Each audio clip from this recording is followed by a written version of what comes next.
আজকে জুলাইয়ের অভ্যুত্থান না হলে যারা বিদেশের বলে আশ্রয় নিয়েছিলেন, বিদেশে পালিয়েছিলেন, বিভিন্ন দেশে ছিলেন, দেশের মধ্যে কারাগারে ছিলেন, লুকিয়েছিলেন,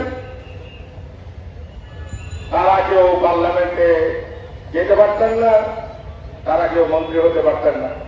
অবশ্য আপনাদের অনেকে ওই সময়ও আওয়ামী সরকারের সাথে গোপন আঘাত করে চলেছিলেন।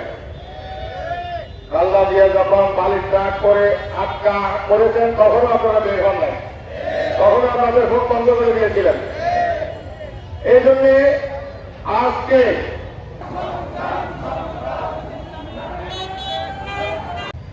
প্রত্যেক দিকে যে আন্দোলন হয়েছিল এটাকে স্মরণ করে সকলে কর্মসূচি দিয়েছেন। আপনাদের কোনো কর্মসূচি নাই, আপনারা কেন কর্মসূচি দেন নাই? আপনারাও তো গবে চিহ্নিত হয়ে যাচ্ছেন যারা শেরে বাংলার কথা অনুযায়ী। আপনারা জুলাইয়ের অভ্যুত্থানে রক্ত দিয়েছে যারা, শহীদ হয়েছে যারা, আহত হয়েছে যারা, পঙ্গু হয়েছে যারা, তাদের পক্ষে আপনাদের কর্মসূচি নাই। কার পক্ষে কর্মসূচি?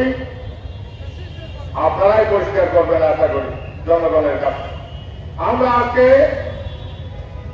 দেখতে পাচ্ছি কথা ছিল জুলাইয়ের অভ্যুত্থানে শহীদদের স্মরণে এবং আহত যোদ্ধাদের দেশি বিচলিত জাদুঘর হবে।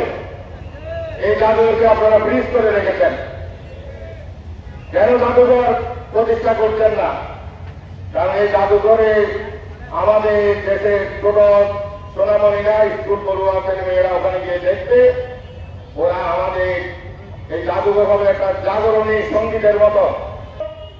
2024-এর জুলাইতে যারা শহীদ হয়েছেন তাদের খুনিদের বিচারের দাবিতে আমরা এই বিচারের সাবেক প্রধানমন্ত্রী প্রেসিডেন্ট শেখ হাসিনার বাংলাদেশে এনে